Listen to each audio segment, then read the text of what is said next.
Whew!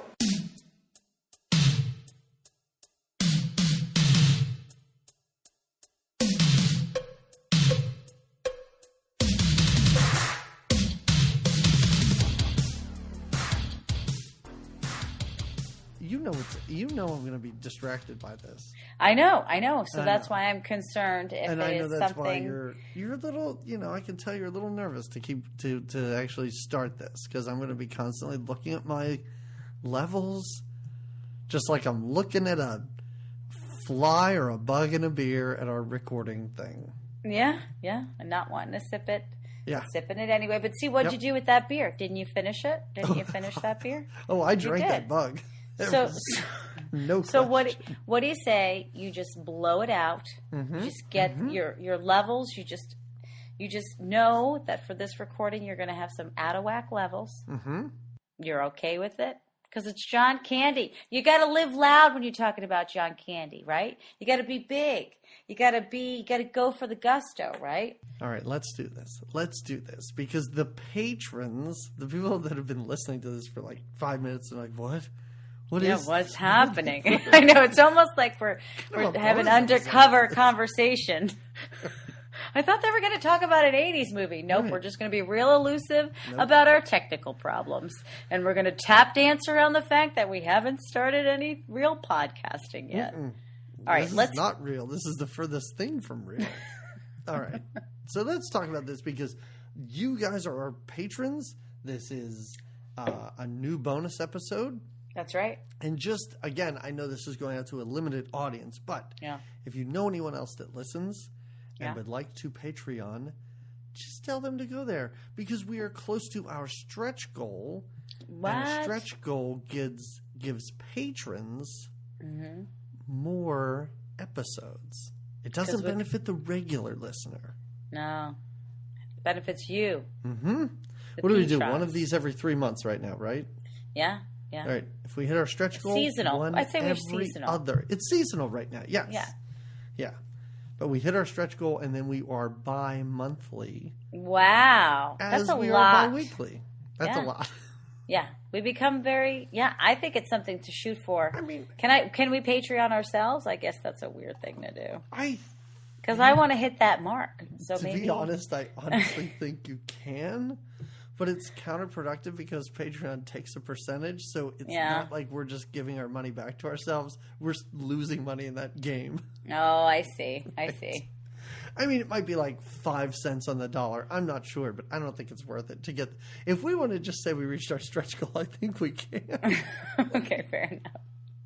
I could just lower the stretch goal and be like, hey, I think it's something to aim for. Let's just aim for it. Let's stretch to that goal, the stretch goal.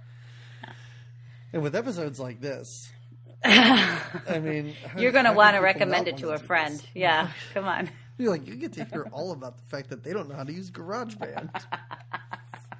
They would rather not update programs on their computers than figure something out. But you're here to listen to us talk about the great outdoors. Great outdoors. Our summer episode, because it's all about summer vacation. Yeah, it's a little vacation. People wear layers of clothes. Well, it's a vacation into the wilderness where the layers of clothes. And we never know, we really don't ever know if it's officially the summer. And I'm assuming they're from Chicago, so it's in a northern, maybe they're vacationing in Canada for all I know. I think they're vacationing in. At one point, don't they say Minnesota? I don't know that they say. I know they say Canada where they're from. A few times. Yeah. So they're up north. They're north, right? And up north, you're on the Great Lakes or whatever. I'm sure even in the summer it might be warm, but I was just surprised at times John Candy is wearing like 3 layers. Like a T-shirt, a button-down shirt, and then a sweater over top of it. Well, you gotta. He's a lot of man to wardrobe, so you gotta. He's not gonna wear a skimpier outfit. Would you rather see him in a tank top? Would you rather see him in a tank top? It's like he's not even wearing shorts or jeans. So you're most disturbed. What disturbed you most about this movie was the poor wardrobe choices. Yes. As they took their summer vacation. Is it what All most right. disturbed me? Yes. Okay. Is it the only thing? No. Okay. I kept coming back to it. I really was obsessed with what they were wearing. Once I noticed, I was like, I know why douchebag Aykroyd would wear khakis and like a sport coat. Yeah. But once I saw John Candy was also wearing khakis all the time, it didn't seem relaxing to me, and then I couldn't stop watching their wardrobe in every scene. Really? Yes. It's a dumb thing to focus on. I get He it. does have a lot of layers. He does. I like when they do the flashback to John Candy when he's telling the story of when he first encountered the bear. And it's supposedly at least a decade or more ago. And the only difference in his appearance is he's wearing glasses. His eyesight got better. I did Anyway. not know we were going to get a flashback to that story. I thought it was just going to be him telling the story, and then It was suddenly we're there, and I'm pretty like, great, though. wow, what? It was pretty great, though. And like I said, the only difference is, and I think he was wearing maybe like a nightgown. He was, again, wardrobe choice in the flashback scene. But yeah. Jamie, I do have to say just a couple things I found out. The guy who directed this is Howard Deutsch, and he directed Pretty in Pink. He directed Some Kind of Wonderful, and then this was his last collaboration with John Hughes, because John Hughes wrote this, which was shocking to me. But Really? yeah, a little bit. This doesn't, and again, like I feel like I know John Hughes like just as a name and attached to those teenage comedies. Mm-hmm. So to me, like, even though I unabashedly love Home Alone, I don't associate it with John Hughes. Like, it doesn't feel like a John Hughes movie. Okay. And to me, this doesn't feel like a John Hughes movie. Does that make sense? It does. Of course, it makes sense. Yeah. I thought it did feel like a John. Like I had never put it together. Like watching it as a kid, I didn't put it together. But then when I saw it, I was like, oh, that makes sense. I almost think it's like, because like you said, he's got his kind of teen movies. Mm-hmm. And I feel like this was more of his like adults on vacation writing.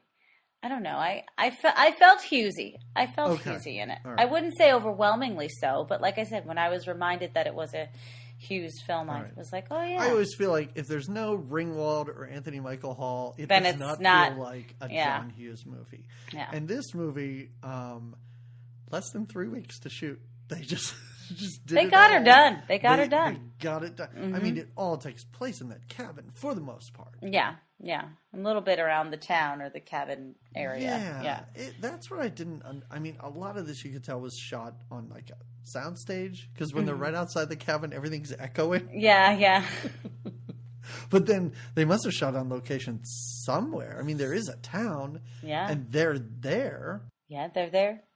All right, but anyway, I think we should get into this. Enough All right. talking about it. Now I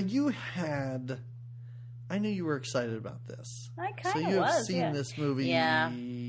much? A couple of times. Yeah, it was one of those, like, as a family, we'd watch it a few times. It's a fun one. We were a Did John you Candy remember it? family. Yes. I remember things came back to me. I forgot that the raccoons had conversations.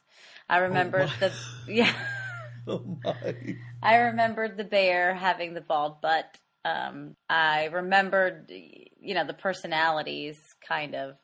I'm not sure why they had to add in that teen romance, and I think even when I watched it the first time, I was like, this is weird, but they did it because, he's a teenager. He's got to have something. No, I'm glad you said that, because that was one thing I didn't even remember there were kids in this movie. So you've seen it too. Yeah, it was one that was on HBO a lot. Yeah. It was one that was on HBO as a kid I didn't like. I mean, I knew I didn't like it as a kid. I didn't think it was... It's almost like Funny Farm. Like, I felt like, I don't get I this. enjoyed Funny Farm. And Funny Farm, I feel like when I was a kid, Funny Farm felt like it was for adults, like it wasn't for kids. Yeah, and it's not. This Yeah. one, I knew it was for kids, and I still didn't I think it was a little bit more both, because now watching it as an adult, I picked up on different kind of... I think I enjoyed it because I like, again, it's the great outdoors. It's a family goes on vacation. That's what we're doing, right? We open up and John Candy is driving his family up through the trees into the lakes and beautiful wild nature of the great outdoors, right? We didn't take many. We did, as kids, I grew up in New York, and we did go some summers upstate and stayed at cabins. I don't ever remember family sing-alongs in the car, but this one sure did look fun. That doesn't happen, I don't think. I mean, in TV shows and movies it does, but don't talk back. And what a weird song to sing along to as a family. I did like how the mom seemed to be messing up the words every now and then, except when she had to do the "don't talk back." Every line was late. Like she'd say the last word of the line. Like she was like a beat or two behind everybody else. And I was like, they all seem to know the lyrics. What's wrong with her? I'm not sure. She should know this. Even the kids know when the saxophone They were doing plays. the horn. Yeah, that's right. That's right. I really do enjoy, and I talked about it on our Hot to Trot episode. How I was really angry that John Candy was not the horse, or that he was the horse and he was not the jockey. Yes. Because I was like, well, that's his role as the crazy loser, the crazy weirdo. I kind of super loved seeing him as the straight man in this movie. Oh, such a sweet straight man too. He played a real likable guy. Yeah. I knew who was in it. I'd forgotten the roles they played, and instantly I was just like, okay, this is just Dan Aykroyd and his family in the woods trying to have a great time, and this fat goofball shows up and ruins everything. Yeah. So I was complete. And then once you see that Aykroyd plays like a sleazy loser, I was like, oh yeah, of course. Yeah, he does. Yeah, he does. But I thought John Candy was really good. We were not a Candy. You were not a Candy family. Okay. No, I didn't like Delirious. I didn't like. What was the one? Uncle Buck? Who's Harry Crumb? Oh, I loved Who's Harry Crumb. I didn't when I like worked Uncle at Blockbuster, Who's Harry Crumb was on my wall of recommendation. Have you mentioned on this podcast that you worked at Blockbuster before? Oh, 'cause I'm not sure I knew that. Oh, I'm not. It was short-lived because. It was just 1 week, so you had No, one it was a couple recommendation. months. But Blockbuster had a dress code policy, and they wanted you to tuck in your shirts, and I was not a fan of a tuck. So you had mentioned that. Yeah, I remember that story. Okay. Yeah. You didn't like tucking in your shirt? No. Okay. I too have fashion standards. You see, you were like, "Can I turn this blue shirt into like a hippie dress or something?" And they're like, "I'm sorry, you can't do that." And that was it for you. I was like, "See ya." Take my. You were like, "Polo shirt to hippie dress. I can make that happen, guys."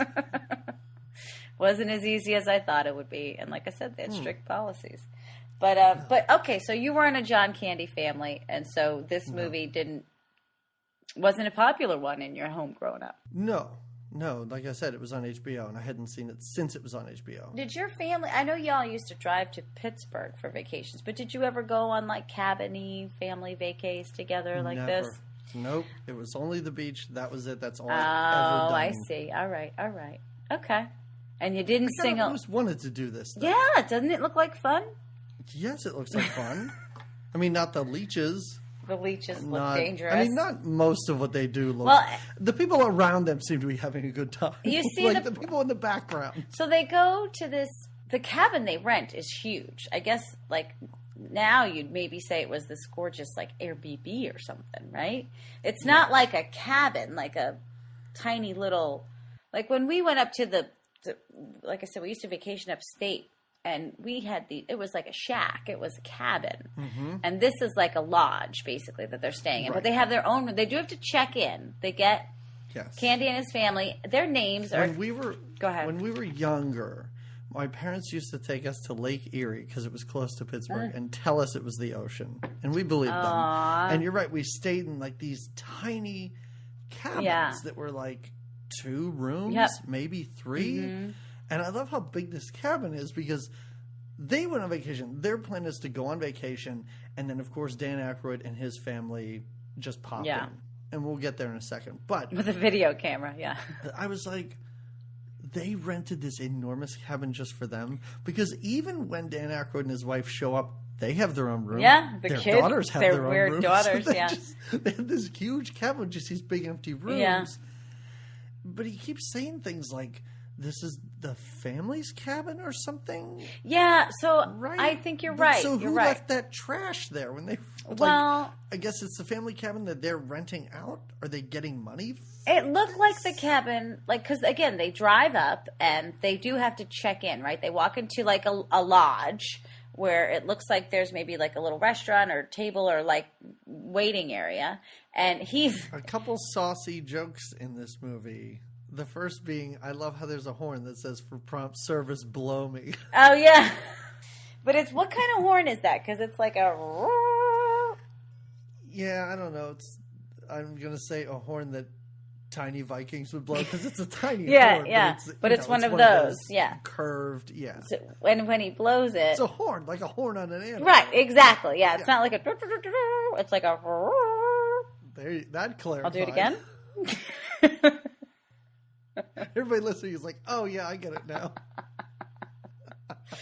They know. That's the shit they pay for. When he blows the horn, a dog with like porcupine gums. I don't know. I wanted that dog to be in the... I thought that dog was going to be a bigger part of this I movie. wonder if So, he like, was, the and dog then they... loves porcupine. Yeah, the dog and then the cabin owners. You thought you were going to see again, and you kind of see him at. Do you think they edited more of those dogs? I feel like maybe. At the end, when we get to watch everybody dance over credits, I'm like, what? Everybody. Is this just a scene It they- was mostly Aykroyd doing all these crazy moves, like humping the bar and dancing. Yeah. I thought he was going to rip off his clothes and be in a Blues Brothers. I know.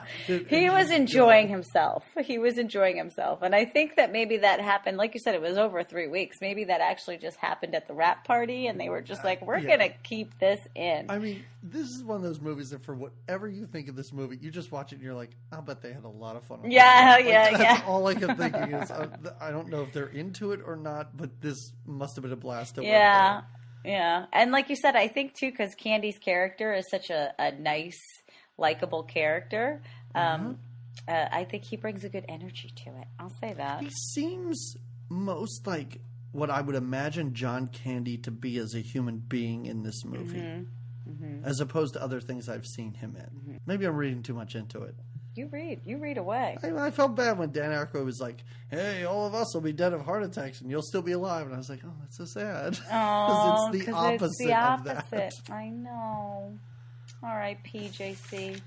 Anyway, let's not get too upset because we're like 2 minutes into this movie. Yeah, I know. And we're 22 minutes into this recording. Hey, so their names, because in my notes I call them Their Aykroyd. names are rough. They- These names are ridiculous. They're tough to remember, and they don't work for the characters, but that's okay, Nope. I guess. So Candy, who I will probably refer to as Candy throughout our discussion, but for the sake of the movie, his name is Chet. Yeah. I thought they were saying Jet for a while. I didn't, and in my mind, all I saw was John Candy. So I was just thinking, why don't you just call him John or Candy? But Chet and Roman is Aykroyd's name. Yeah. Their names are like James Bond type names or They're too complex. fabulously- Yeah. Like fabulously wealthy playboys like Roman Craig. That's not and Chet Ripley. Those aren't real names. Chet Ripley's like an action hero, I think. Yeah, you're right. But not in this movie. Chet Ripley is taking his family, the Ripleys, on this vacation, and they blow the horn. They get shown to their cabin by this odd old couple that seems to be running maybe the place where a bunch of cabins are. Like you said, I'm confused, but definitely a cabin that's familiar to them. But before they got there were some fishermen there, so the cabin's kind of a mess. Stinky. It's not kind of a mess. They say they can't find the toilet. Oh yeah, seat. that sounded. But the one kid's like, "Oh, I found it on the front porch."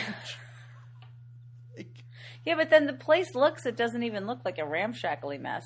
She cleans it. No, she cleans the whole thing. Yeah, she cleans it. So, But and that's after he tries to have sex with her in the kitchen because the kids are just outside. Well, they went out. I guess they're out on the grounds Oh. somewhere. Okay. They have a fun little relationship. You could see their little I enjoyed the marriage relationship. is I love how silly he says and something like he's taking her clothes off in the kitchen. He's like, "You want to play fashion parade?" Like, I want to see them play fashion parade. To be honest, he's like, "You can be the oak tree woman." I don't know what game. I don't know what is. this weird sex game is, but I'm into it. I know. I wanted to see more of it. I agree. I like how he cracks his knuckles over her bra. He's getting all excited to disrobe her. And then this is when, so we see driving up in a BMW, right, is Roman Aykroyd and his family. And Annette Bening. I forgot that Annette Bening, or I don't even think I realized when I watched as a kid that was Annette Bening. No, well, no, we wouldn't because this was her first role. Jimmy. Ah. This is her breakout role. Wow. And she's pretty great. Yeah, in she this. does a great job. She Yeah, plays like a you can snobby see- wife. Yeah. Especially when they're fighting and she's so Oh excited. yeah, And she she's gets so heated about happy. his. Yeah. And then they have two twin daughters that are very like Twilight Zone-y. They're a little bit odd. Those kids are terrifying. Yeah. One of my favorite parts of this movie is when they go to bed at night and they're just laying in bed staring, and then it's morning and they're still laying there staring, as though they do not need sleep. I like their weird little midget voices when they go to get hey, what's over here? Let's go check it out. When they go in the store. I hated how the triumphant third act of this movie is rescuing these two I know. girls who I hated. Who, yeah, you had no connection. You're like, who cares if we lose the twins? I'm okay with Yeah. it. It's like, Yeah. I think Roman would be okay with Yeah. this. His wife doesn't seem to. I don't know if she ever speaks to these children in this movie. They're identical twins. Mm-hmm. They're redheads for Yeah. some reason. I guess Annette Bening. Red curly hair, and you're right. They're like the shining twins. Like it's Yeah. it's Super creepy. creepy. Yeah. But they all arrive while this frisky little sex session is happening. And for Aykroyd has a video camera in his hand, and he's not stopping his recording. He's like laughing, like, "Oh, he yeah, I loves- want to see this He gets this sexcapade or weird whatever." hissing laugh too. Oh yeah, he does. It's not good, and it never No. really comes back because I don't think he laughs ever again in this movie. He's not having a great time. No, he gets a little discouraged here and there. And to But see, when they sit down and they're talking outside, first of all, they're drinking out of Return to the Jedi glasses. Return of the Jedi. I think those were Burger King glasses. Yes, they were. I And noticed had them too. all of those. I loved it. And Uh-huh. does he have like a fanny pack or does he have a purse? Did Who? you notice that? Dan Aykroyd. Oh. He has a little something. That's I where he bet puts it's like his a camera fanny back pack. into. Yeah, Okay. yeah. All right. Oh, and if you're noticing his outfit, he's got a stunning yellow number on, a canary yellow outfit that he's wearing when they sit down and have their chat. And yes, I think you're right. I think that Candy is probably in many layers with button downs and There's a lot of T-shirts. weird grooming. I don't like how we get to see him trim his nose hairs at it's a one little point. up close. It's a little up close. Yeah. Yeah. I don't like that. You didn't like it. No. Maybe it's Those- because like a shirtless Dan Aykroyd, I was like, oh no, I think I'm becoming that body type. Ah, like I can It's like, relate. I was like, he was probably just a little bit older than me when he made this. And Yeah, he's, yeah, like, yeah. Looking into a terrifying mirror. He has more hair than I do, which is terrible. He does have a beautiful head of hair. They both have a pretty nice head of hair, don't they? I guess so. I didn't really Yeah. notice John Candy's hair. I know, I didn't either. But I think it's abundant. Not quite Right? as... Okay. All right. All right, top to bottom. We're covering this from top to bottom.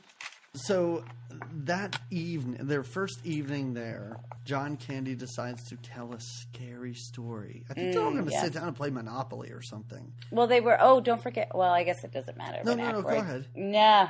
But he tells a scary story about this bear. And as we said earlier, we get to see this story because Yeah. this is like a first-hand tale of this bear.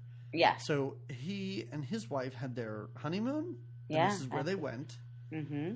And then there was a scary bear outside that had blood all like Oh, smeared he on his describes face. it with the big long fangs and fresh blood on his teeth. And At one point, big- he's just screaming about how much this bear loves human blood. yes, human flesh. And yes, and the bear was right outside the door. And I love it. Again, in the flashback, he's got his little glasses. That's the only difference we can tell. And he decides to, I guess, I love everyone's reaction to when he is telling the story. everyone is everyone. on board with this story. Yes, I mean, yes. yeah. His sons are getting scared. Even his wife is like, maybe we shouldn't tell this story. And the twins are stone-faced. I think Kara and Mara are their names. They're pretty much stone-faced the whole time through the story. Yeah. But Annette Benning's getting nervous. It's an intense story. And at the end of it... Dan Aykroyd, who really is just like a pessimist and aggravating, and he's not really into the outdoors or anything like that. He's even sitting there like kind of scared by this story. Right. And it is the story, inevitably, of the bald-headed killer bear of Clare County. Right. That's Because what the he story is about. shoots this bear in the face with a Yep. shotgun. Yep. But it just not even cuts the hair off its head, permanently removes the hair. Scalps him. It, scalps him. Yes, exactly. So Yeah. the scalped bear, he shoots the scalped bear, and it runs away. And at Yeah. this point, he throws booze on the fire, and the fire, like a fireball, shoots out the top Yeah, of the yeah. chimney at this house. But now everyone's angry at him afterwards for telling the story. Aykroyd makes a comment, I don't need a blast to the old ticker. You need to take it easy with these stories here, right? He gets upset. And everybody who was so into this story, nobody's like, "That's a pretty No. good story." No, Nice job. now Way to go. they're so mad at him for telling it. Very upset. And so he goes and puts his kids to bed, and he explains to his son, this was just a story. I just made it up because it's fun to tell stories and it's what you do. And Aykroyd's listening because Aykroyd, we should have talked. So earlier, after their little conversation with their Jedi glasses, you could see that Candy or Chet is uncomfortable with the fact that, that Aykroyd's there, right? He obviously didn't want to spend this extra time with them. He wanted his little alone time with his family. This is his wife's brother. It's his brother-in-law. Yes. But you never really get that vibe, but that's what it is.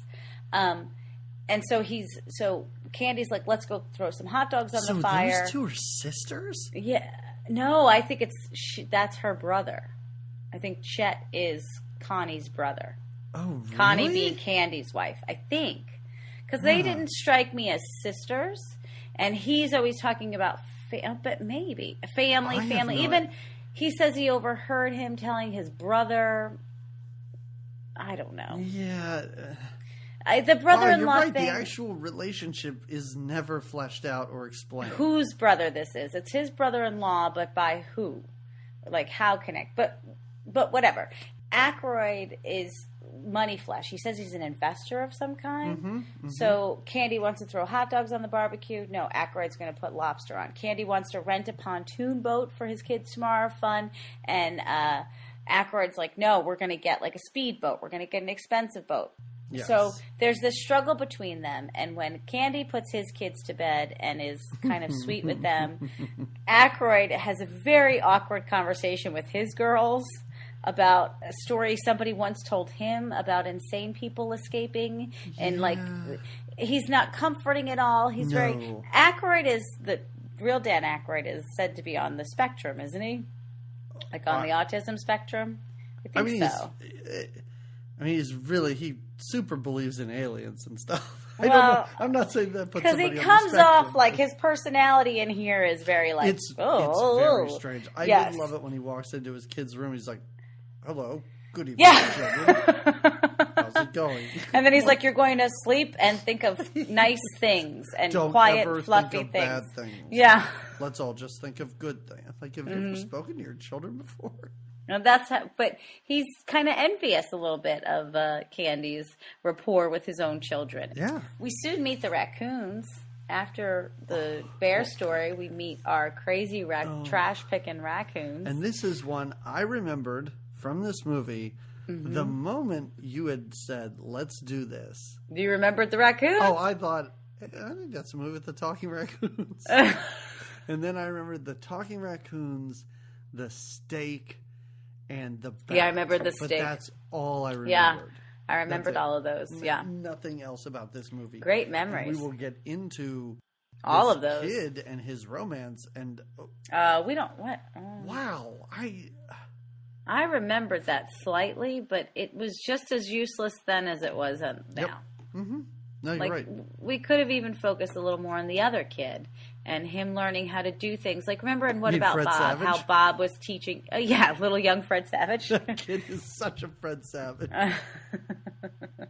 Such a Fred. He is. Oh, So these raccoons come in, and they come in several times in the movie. And every Yeah. time they come in, their raccoon conversations are subtitled, so we get to see everything. it's amazing, which The is amazing. raccoons identify Illinois license plates. The raccoons make the same hot dog joke that Dan Aykroyd made. Because Dan Aykroyd's like, you know what they make those out of, right? Lips and assholes. And that's what the raccoons say to each other. Because they know they're highbrow raccoons, just like Aykroyd, right? It's great because they're like, oh my God, there's lobster tail here. We spend a lot of time with these raccoons talking to each other. Kind of adorable. There's a lot of wildlife in the great outdoors. Then we do get to see Aykroyd clip his nose hairs, and his girls witness him scratching his ass. That's while he's trying to figure out how to bond with them. And he's making big deals all the time. What about how 1980s this is when he's talking on that giant cell phone? It's like the big black rectangular. It's beautiful. Yep. And he's having Yeah. bad reception because of where he's at.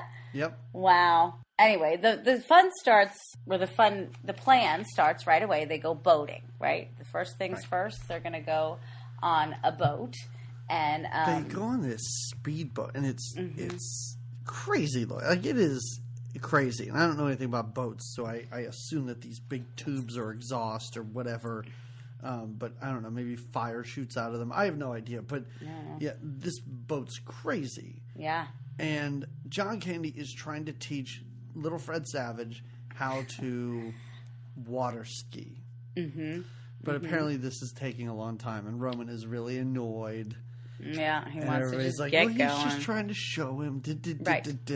So they look back, and John Candy just waves to them Uh-huh. or something.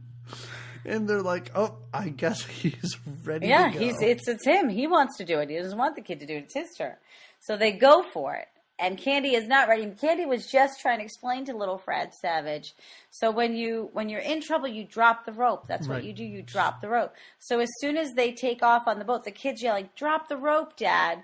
But John Candy, or Chet, holds on for his dear life and is yelling, "You bastard! You bastard!" That's To what which I they love. think he's saying, "Go faster! Go faster!" What is he yelling? I'm like, how can you even hear him? Go faster. So they do. He goes faster, and he takes them through like wetlands and all through. He thinks several times. He's like, "I'm going to die. I'm going to die. I'm going to die." They take him to crowds of other boats. Finally, he spins out and like splashes, crashes, lands right by the shore. Right? It's By it's two. every silly like water skiing cliche. At one point, he loses one water ski, so he's on Yes, one. yeah. And I do love it when they show him close up because it's bad John Candy acting like he's water Yeah. skiing, which is just swaying. So side to side fun and though. yelling. It's so fun. Sure. Yeah. I didn't think I ever needed to see him water ski, but I kind of enjoyed it. Yeah. Now you did, right? Yep. Now this is the first straw for Chet though. When we get back to the cabin, he's like, I want to leave. And he tells his wife, who again, he's got a lovely little relationship there with. Another great bit of their relationship where he Yeah. fake strangles her. Yeah. I loved it. Yeah, because he wants to go and she convinces him to. Well, first she's like, I don't understand what happened. You said go faster, and we did, and you were epic on your jet skis. And he's like, whatever. He was trying to kill me, whatever. And I'm I love it. surprised that at no point she went, I've never even seen a water ski before.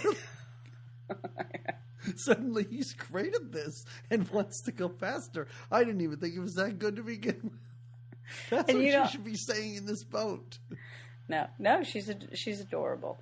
So I do like that there was a mention of a goat cheese pizza because she's like, come on, we're going to go. There's some kind of festivity happening down at the resort bar or something. You mean like and the kids bar that they're in?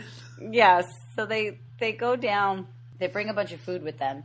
And apparently it's some very elderly man's birthday that they're celebrating. It's so weird because it's very bizarre. bizarre. Says something like, let's go do this. And John Candy's like, I want to go see a 109-year-old man. Yeah. What? Why? And they do. Do you know him? Like, what is Well, this I think about? he was sort of an institution at the resort or wherever they are. So they're going down to kind of celebrate him. It seems like it's some kind of potluck at the bar. The kids all go to take pictures with him. Candy's like, come on, kiss him on the cheek, sit on his lap.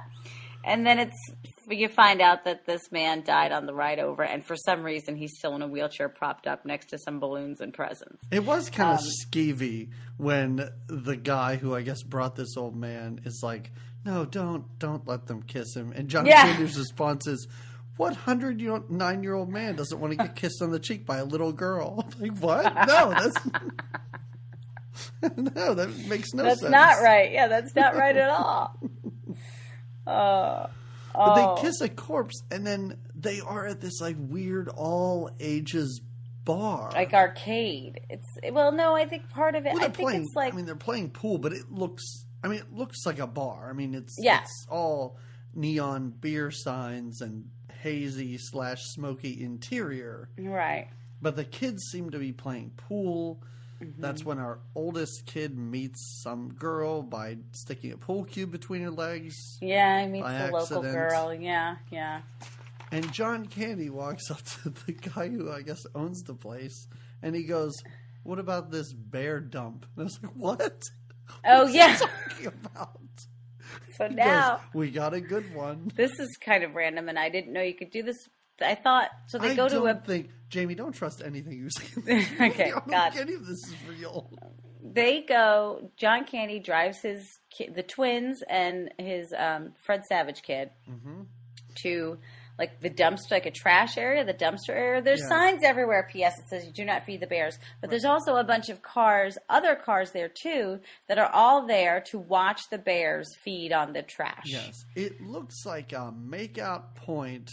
Yes, that faces like that faces like the dumpster and so that hungry bears can rummage through. Yes, and apparently families go and watch this at this resort place. Did you see a guy next to him? I swear it was Chris McGlover. What he looks like? I don't know. Like, I didn't notice. Is that Chris McGlover? I'm very sure it possible isn't because he doesn't even have a line of dialogue. But so John Candy decides to. As if there isn't enough garbage for these bears to eat. He throws them, like a Zagnut or something? Yeah, a couple of them. And then he just puts one on the roof of the car? Yeah. And this is a pretty funny... This is funny. So the bear comes onto the hood of the car and is like, then he's tapping the windshield because he wants more. And that's it real is, bear, I love right? That's a real bear. That's a bear. Yeah, it's not an animatronic. Yeah. I like the interaction that happens here between this Fred Savage kid and John Candy, because just their chemistry is real funny. And John Candy's like, should I worry? He's like, yeah, we're going to worry. Yeah, just the back and forth. It's hilarious. And then another bear comes and is on the roof of the car. So now and the bear that was tapping on the windshield is now licking the windshield. I didn't see the bear. I must have looked down at my notes or something, because I didn't see the bear on the roof of the car until they drove away. They start driving away, yeah. There's another bear on this car, too. I love it, because he's like, guys, I'm just going to drive. And he does. He just drives out of the spot with two bears on his car. And all the other people are, like, staring at him like, what the hell? They're all looking. And he keeps, like, just looking back at people in other cars and shrugging his shoulders. Like, yeah, I don't know. These bears, I guess, give them candy. And the whole time, I'm like, can't you honk your horn? Yeah. Can't you just honk your horn? Isn't that a good idea? No, starts the car and drives home with bears all over the place. He just talks. He just talks to. Oh, when he gets home, he tries to have these father-son moments with. One with Fred Savage, But now I hope people start spreading rumors that Fred Savage was in this movie. Patrons get out there and be like, this is his first role, well before the Wonder Years. So he gets home, and now he tries to have sort of a moment with the older kid. Yeah. He takes him out in this boat, like there's just this little canoe. I like how the kid makes some kind of comment like, Dad, what are you going to kiss me in the moonlight or something like that? And he's like, no, nothing like that. He's like, now I have something I got to get you. He's like, Dad, you're not going to kiss me out here in the middle of the lake, are you? Yeah. And he gives him his ring, but I don't, like, what ring? He's like, my father gave me this ring, and now it's yours. You're going to take your kids here someday, blah, blah, blah. Who cares about these kids in this movie? Oh, it's sweet. He's passing down these traditions of this. I know, but it doesn't mean anything. It doesn't mean... It's not like the purpose of this movie is that these kids learn what a great family vacation is. Sure it is. That's part of it. No. The moral is that these two families come together and that the older kid kind of gets together with that girl. Yeah, right? And the kids get to see all this. They're a part of this. This is what family vacations are. Okay. I wasn't buying any of this family nonsense. I wasn't buying the kids at all. You didn't. Well, you said you didn't even remember the kids there when you watched it. Didn't like the twin girls. No. Well, they're a little eerie. Well, so he does have this moment with his son, which is to say that this is a thing that he wants to continue with his family. We get more raccoons. The raccoons now, there's rocks on the top of the trash cans, and the raccoons are like, oh, they think that's going to stop us. We're going to just move the rocks. The teenager goes to this like local drive-through restaurant where he she like waits on this girl again. Yeah, the girl with the pool cue between her legs, like she waits on cars, like, you know, she doesn't have roller skates, but it's the same type of deal. Right.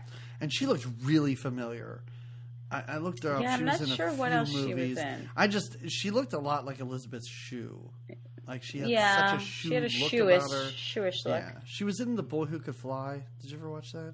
No. See that movie? No. But not much else.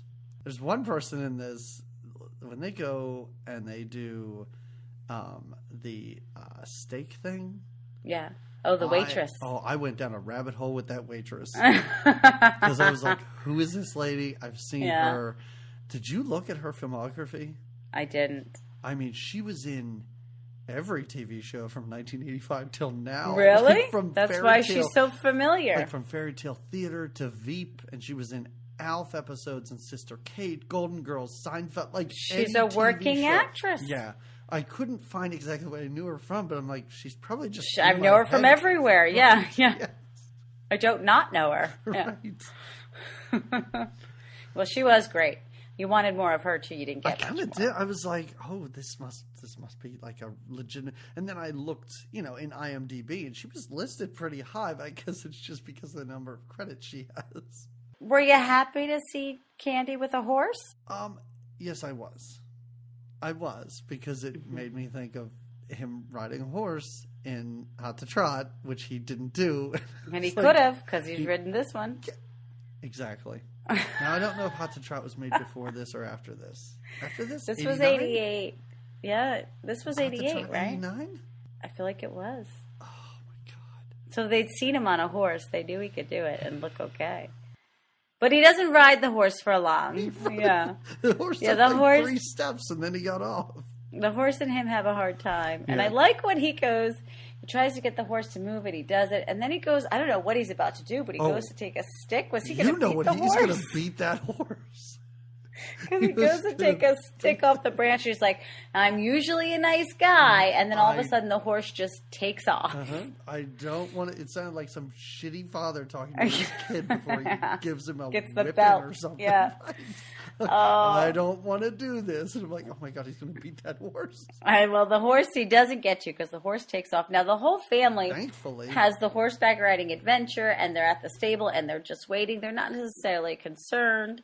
And all of a sudden, Dan Aykroyd's telling some story, and everybody is everyone's like having a great time, and their trail run went fine with their horses. And then out from the woods stumbles Candy, sans his horse, Oh, he like is out of breath. That's a out of long breath. way. Oh. That's a long way for a big man to walk when he was expecting to do it on horseback. And he's just like, I need to go home. A lot of this movie at the end of their little event outings, he's like done. Whether it's because he's walked the horse, lost his horse, or eaten a steak. He needs like rest. Well, him and Aykroyd hang at a bar. Yeah. And have as much of a connection as they have. You could see again. He's just aggravated. Like John Candy's aggravated at He's every over turn. it. Well, but if you think about it, he I'm was not saying planning this. I'm not saying he's unjustified. I'm Yeah, just saying yeah. that's Well, what but their interactions are. He was supposed to have this lovely little bonding vacation with his family, and now his, superficial brother-in-law shows up and is just kind of an asshole to everyone around him. And Candy's like over it. Can I say one thing about Of course you can. You movies can say as much like as you this? want. Yeah. Because there's a lot of movies like this.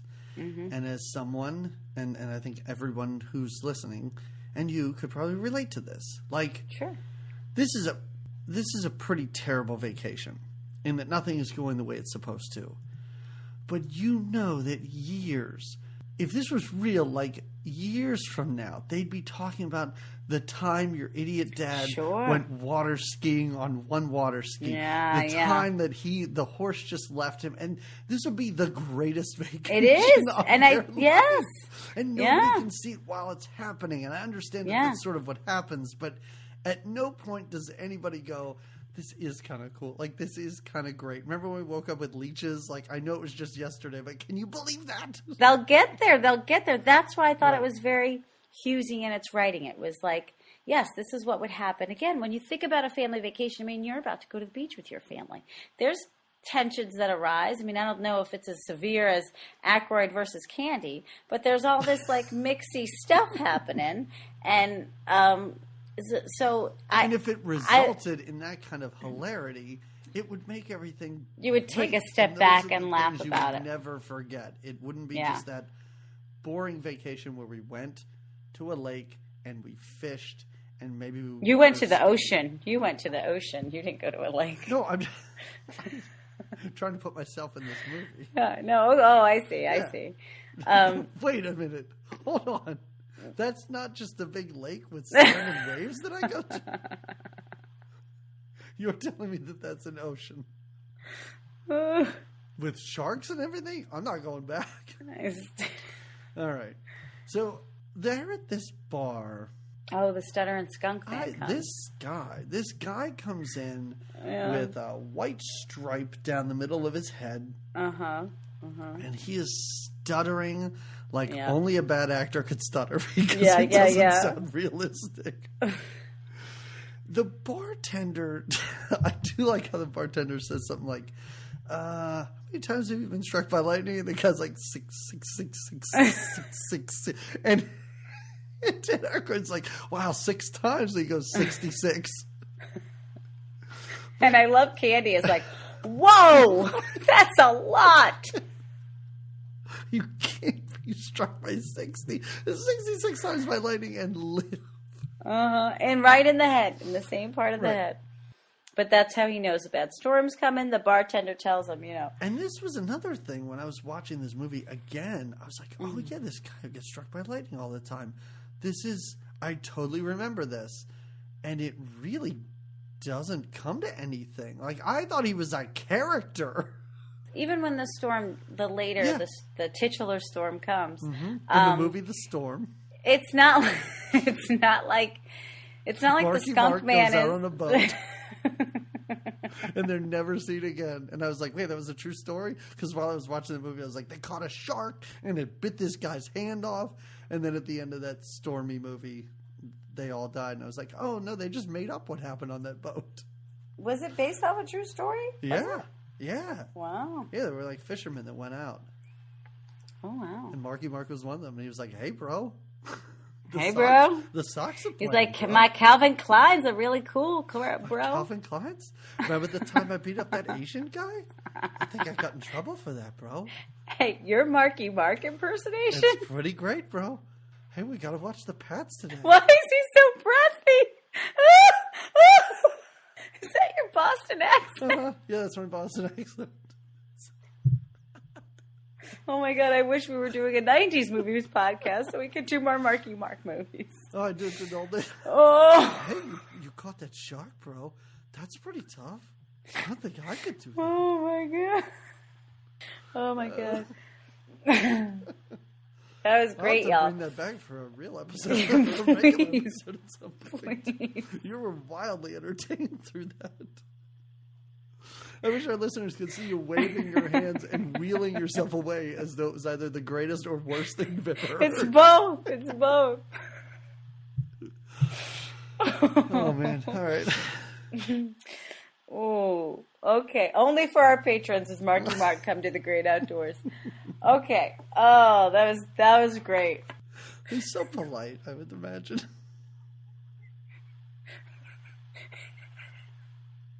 Except when he did beat up that Asian guy. And go to jail for it? I think he did. I think he did. I think he's spent some time. I don't know. What a creep. Okay. But back to the Skunk Man. I don't know how we got from Skunk Man to Marky Mark, but we I did. don't know. The Skunk Man, we see him during the storm later, but it's not even like he calls out to the whole town, like, hey, the storm's coming. Like, he's alone in the woods, and we just see him run and, like, I think get struck by lightning. Yeah.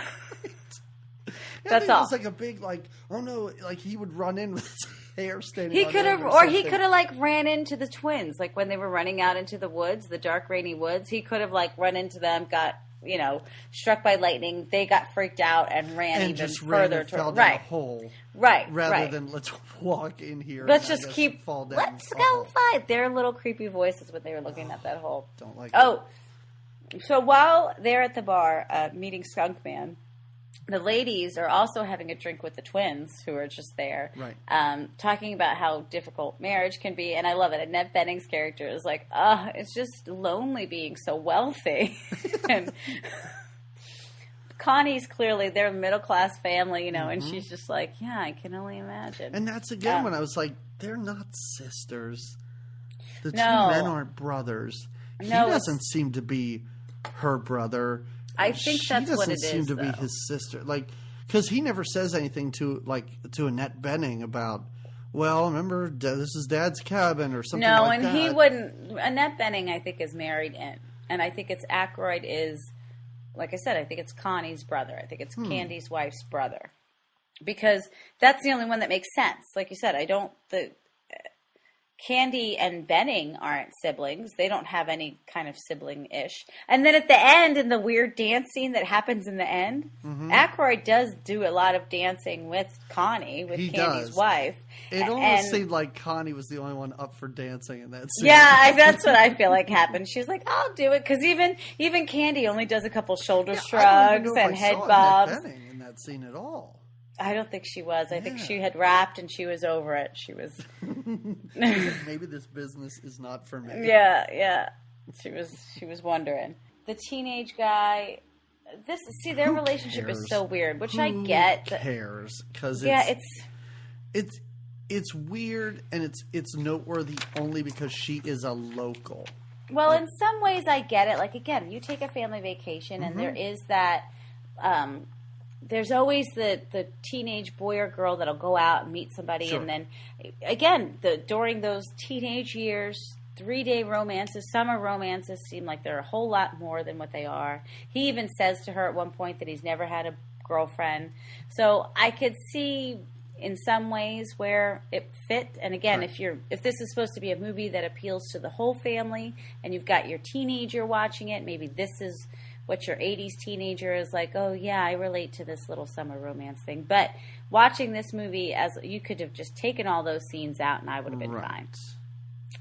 Or, well, no, never mind. I was going to bring back Uncle Buck, but no, that's a Oh, a well, bad but that's example. a whole different. That's a whole It's different. a bad example because in that Uncle Buck he's in everything. Like, he is in every relationship. And this Yeah. is different because their relationship has nothing to do with the adults Right. whatsoever. Right. So maybe Yeah. it is more realistic that way. Yeah. All right. Well, they go back home, and there is a bat in their house, in their Yes. cabin. Yes. everyone runs out. They argue about who's going to go get it. And, John Candy's like, well, I'm not going to go in. Dan Aykroyd's like, well, it's your cabin. And he's like, well, you're staying here too. So, of course, they both have to go in and deal with this. Yes. And they go in. I like all the names that Aykroyd has for the bat. He calls them at one point a radar-guided vermin. Yep. And he calls them something else. Yeah, he calls them all kinds of names that are not later. that. Well, they go in, and one of them is wearing like a garbage wicker basket on their head, and they both have tennis rackets. Yeah, and one's on a rod. One is their tennis racket attached to the rod. Their faces are covered, but they're ready. They're ready to go in and get this bat, right? And it swoops down. It does scare them quite a bit. Like every time this bat gets near them, like they are super terrified. And I get it. That's a big bat, Jamie. Well, and bats in general, the way they swoop. We have bats around here, and the way they swoop and go. Oh, they're creepy. Yeah, maybe at the zoo. Seen a bat this size. Like this is abnormally large. It's a very large bat. Very large. When it lands on John Candy's face, which is awesome. It encompasses his whole head. Like you can't even see his face. This bat's so big. They bat it. They go crazy, and the family is like right outside the door watching this whole thing and kind of cheering them on and directing them. And then finally, when the bat lands on Candy's face, Aykroyd just whacks the bat and Candy in the face with his racket, knocking Candy out, but killing the bat. Well, the bat then falls down the ground. Yes. And Aykroyd's like, you put up a good fight. You're a great opponent. Now I have to finish you off. He takes out a fly swatter. He just kills him with a fly swatter. And like a baseball bat. And he's hitting it with a fly swatter. And that's what takes him down. That's what kills it. Off to the steak house. Oh, yes. Now we go to the steakhouse. It's the same night. They're going to go eat steak. Mm-hmm. And John Candy finds out. How big was the steak? Did you pay attention? 96 ounces. Okay, so 96 because it's the old 96er. Steak. Oh, is that what it is? Okay. Mm-hmm. So if he eats this, then everybody at the table gets their meal free. Yes. And he decides to take this on.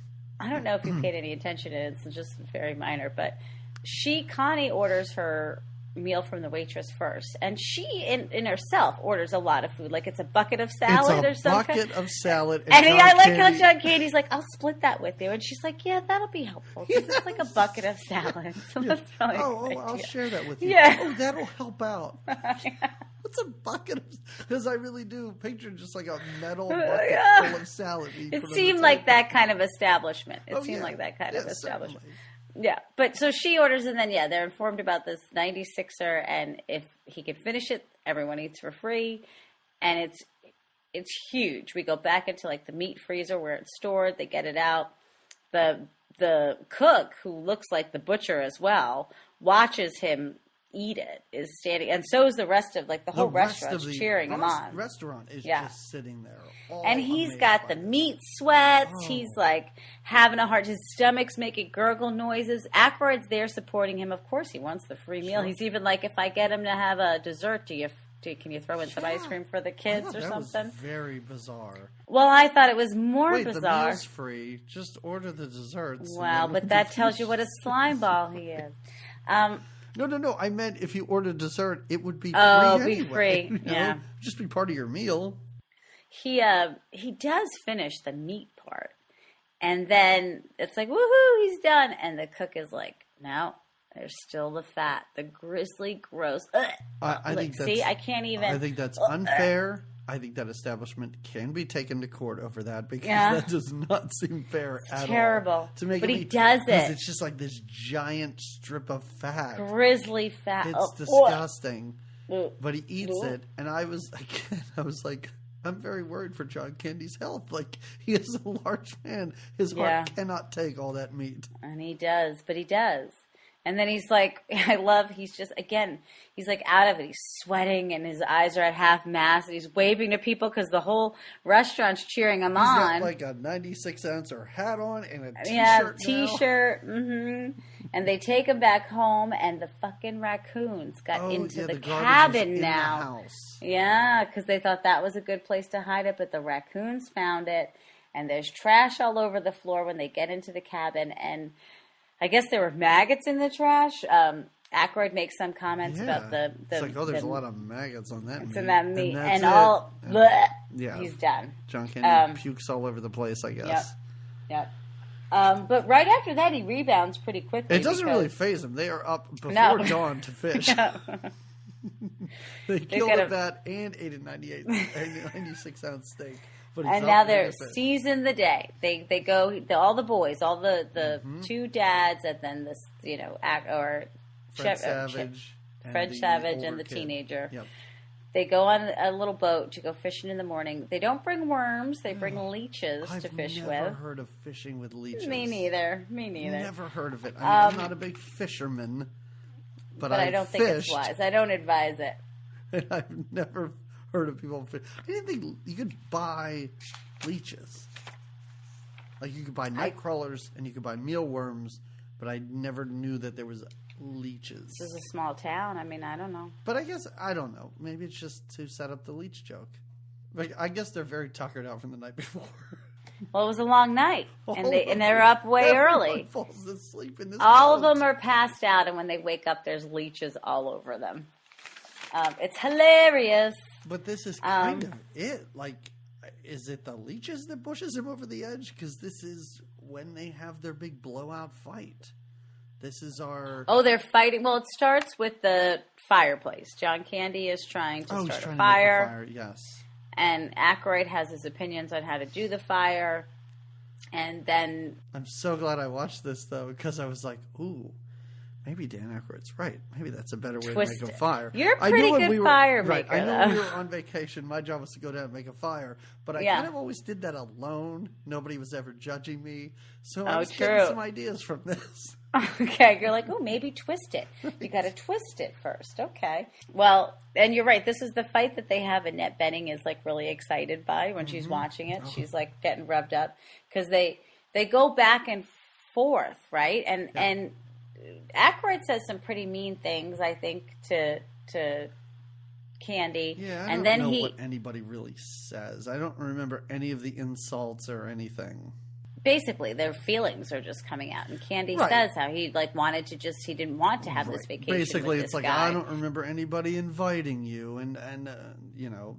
And then it's like, but this, you could see this happening too, but we're family, and how do you not invite family? And then Aykroyd tells this story about his wedding day, overhearing Candy in the bathroom talk about what a... like he's just a slime ball or something. What a slime ball. Yeah, that's what it is. And Candy feels so bad and he looks at his wife and he's like, I don't remember saying it. A person who had not watched this movie in forever and didn't remember a thing about this movie. I was like, this is a bullshit story he's telling. Oh, yeah. I know this isn't true.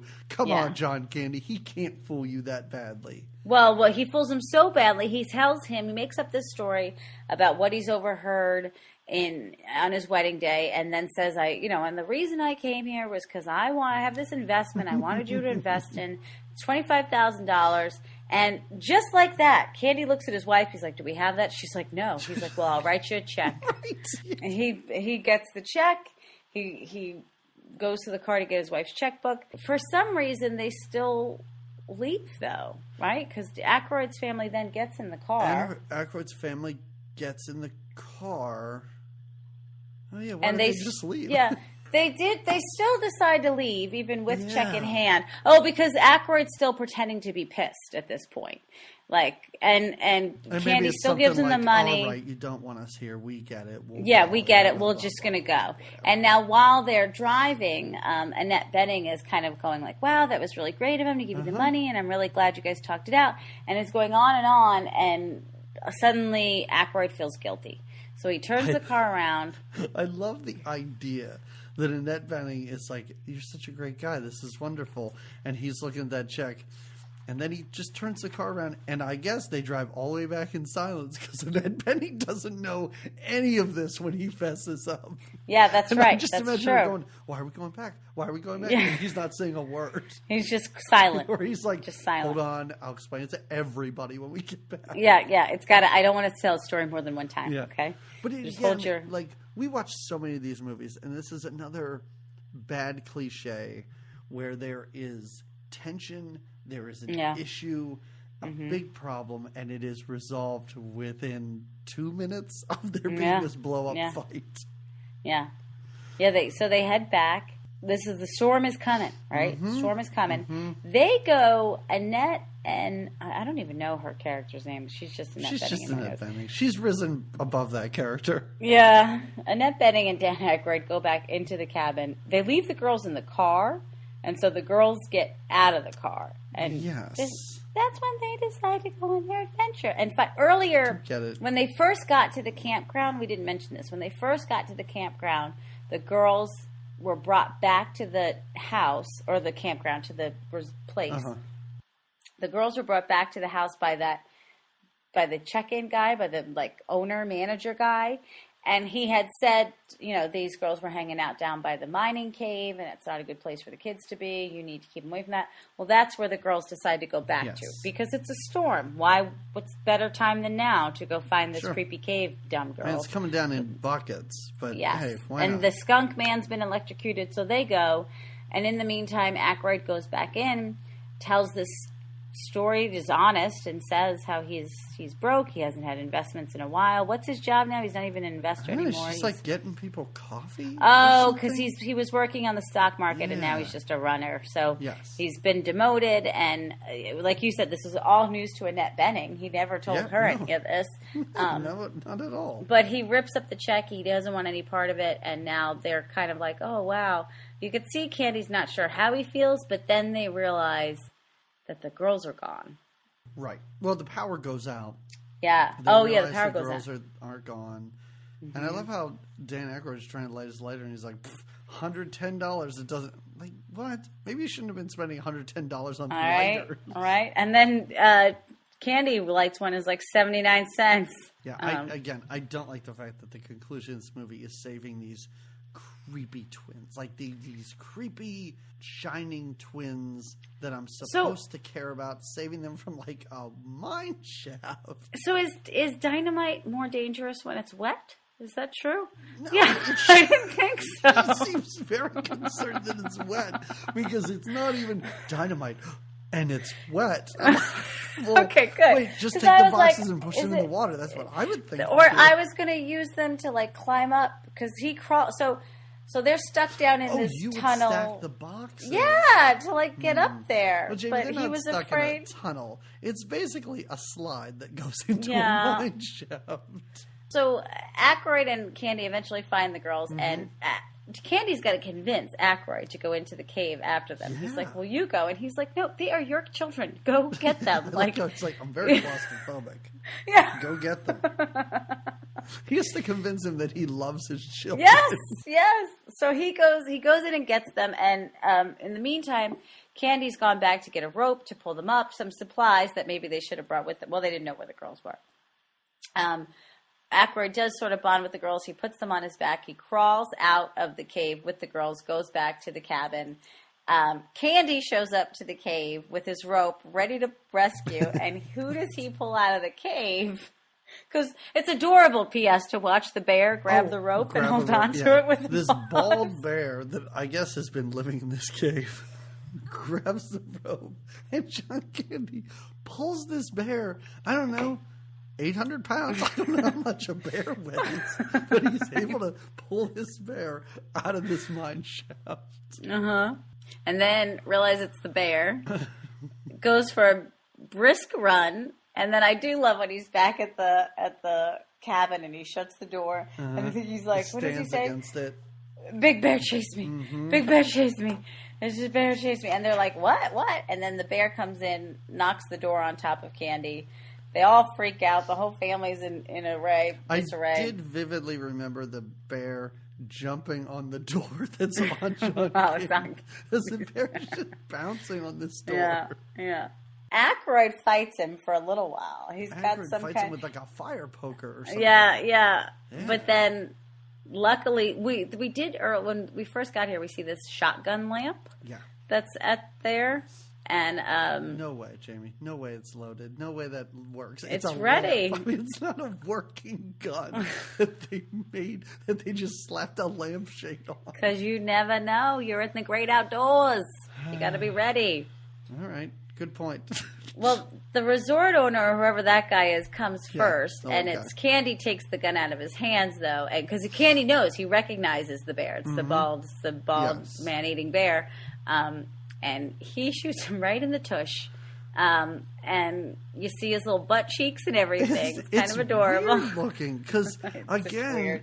as it runs in the woods, like it's a real bear that they had to put like this Like bald butt cap piece, on yeah. and a big giant butt piece. Then as the bear runs, this big rubber butt piece is like flopping all Yeah, over the it's pretty place. funny. I like when the raccoons are back for our final time, and they're like, "Oh man, he's got what happened to?" They have a name for him, like Dottie or something like that, or Louie the bear. They have a name for him, and they're like, "Why is he over by the lake looking so sad?" And it's like, "Oh, because he got his butt shot off or something." we get a full circle with the bear coming back around and getting his head and butt shot. We get a nice closing credits with a whole dance number that happens, mostly by Dan Aykroyd. Well, I think we're missing one important part. Oh, what did we miss? Dan Aykroyd says, "I'll race you home." Oh, And they get right. in their car, and he's like, What did he mean by that? Yeah. Race you home. Because even I was like, why did he say race you home? I assumed that was a script mistake, but then John Candy kept going, race you home. And then Connie says, like, oh, it's not that long. If they beat us needed home, a place they to get, stay. They said they get our The bedroom better or parking something. spot. No, the better parking spot in the spot, garage. So Yeah. they are living together.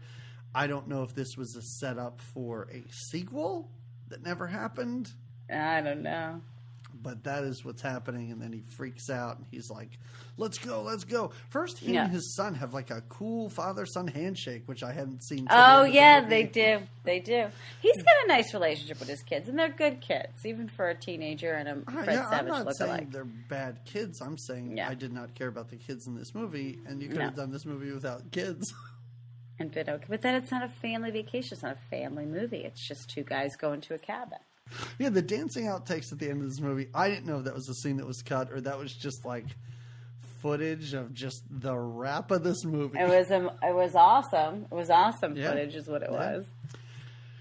It was Well, a lot of that's fun. it. I mean, that's it. We don't That was really, that's it. That's the great outdoors. We don't really Yep. do recommendations here. We don't even. No. I mean, we can wrap it up if you want to talk about what this viewing was like or anything. We can do whatever we want. This is a Patreon episode. This Who is the cares? Patreon. Yeah. We don't have to do Yeah, anything. We don't have to say words. We could just say, you could just do some Marky Mark for the last 5 minutes. You want to? You want to just? What would Marky Mark think of this movie? Can you give us your full review into Marky Mark? It was pretty good, bro. I was totally into it. Do you know my family has a restaurant? They sell burgers. I don't know why he Can't talks even like handle. this. Why? What is He's like a shady gangster from the 1930s. Hey, man. Marky Mark, what's It's happening? okay, bro. It's all right, bro. A very soft-spoken, breathy one. What's happening? I was in Transformers, bro. You gotta go see it. It's the best. I'll be in anything. I'll be in any movie. It doesn't matter. Just when M. Night Shyamalan. when the Sox are playing ball, though, I can't be on set then. I got season tickets. I gotta get there. Fenway, of course. Oh man, it's so many good. brothers. There's a few that are actors, but not too many. I guess the other ones just make burgers. Oh my God. All right. So I guess Marky Mark liked the movie. Marky Mark was a fan. That's great. Great, bro. Oh, All right, that's it. I think that's how we just end it. I'm going to Yeah. press stop. Yeah, I me almost too. love that the most. Me All right. too. See you, everybody. I mean, look around you, Roman. For God's sakes, this is beautiful country here. Take a good look. I'll tell you what I see when I look out there, if you want to know. Yeah, I'm curious. I see the underdeveloped resources of northern Minnesota, Wisconsin, and Michigan. I see a syndicated development consortium exploiting over $1.5 billion in forest products. I see a paper mill, and if the strategic metals are there, a mining operation. A greenbelt between the condos on the lake and a waste management facility, focusing on the newest rage in toxic waste, medical refuse. Infected bandages, body parts, IV tubing, contaminated glassware, entrails, syringes, fluid, blood, low-grade radioactive waste, all safely contained, sunken in the lake, and sealed for centuries. Now, I ask you, what do you see? I just see trees. Well, no one ever accused you of having the grand vision. You? Maybe it's all for the best, while the ambitious scramble for wealth and power, the Chet Ripleys of the world are just able to lay back and casually stroll along life's path. I mean that as a compliment. Oh, thanks. The rest of us are all probably going to die of heart attacks and strokes long before you. I hope so. Wouldn't that be great?